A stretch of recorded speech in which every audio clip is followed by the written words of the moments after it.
جو دکھ تکلیف اللہ کی یاد دلائے وہ تکلیف نہیں اللہ کی نعمت ہے۔ ضرورتوں کی وجہ سے نہیں بلکہ خلوص کی وجہ سے تعلقات کو قائم رکھو۔ اونچی پرواز ضرور رکھیں پر اونچا مت اڑیں۔ ماحول کی کڑواہٹ جب تمہارے خون کا حصہ بنتی ہے تو خود بخود لہجوں سے مٹھاس ختم ہو جاتی ہے۔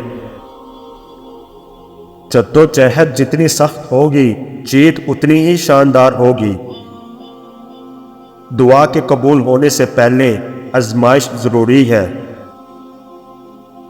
دنیا والوں کی فکر بالکل نہ کرو کیونکہ تمہاری قبر کے اندر تمہارا حساب کوئی نہیں دے گا۔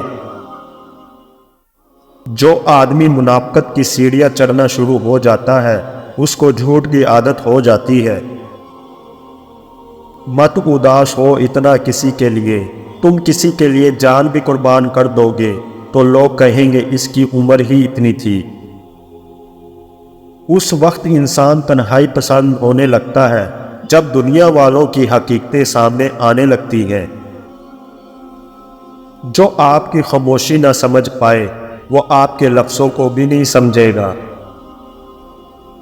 انسان اگر صابر ہو تو اس سے کی گئی ہر زیادتی کا جواب عرش سے آتا ہے۔ ہمیشہ منفرد بنو کیونکہ فوٹو کاپی کو ہمیشہ تصدیق کی ضرورت پڑتی ہے۔ اس دنیا میں اگر کسی کے پاس کچھ نہیں ہے اور بس اس انسان کے پاس اگر حوصلہ ہے تو یقین کرو وہ پوری دنیا کو جیت سکتا ہے۔ سکون صرف اس بات کا ہے کہ دنیا والوں سے بہتر مجھے میرا رب جانتا ہے۔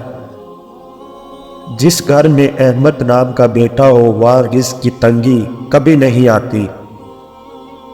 زبردستی کسی کے اندر احساس نہیں ڈالا جا سکتا۔ اگر یہ ممکن ہوتا تو دنیا میں کوئی مسئلہ ہی نہ ہوتا۔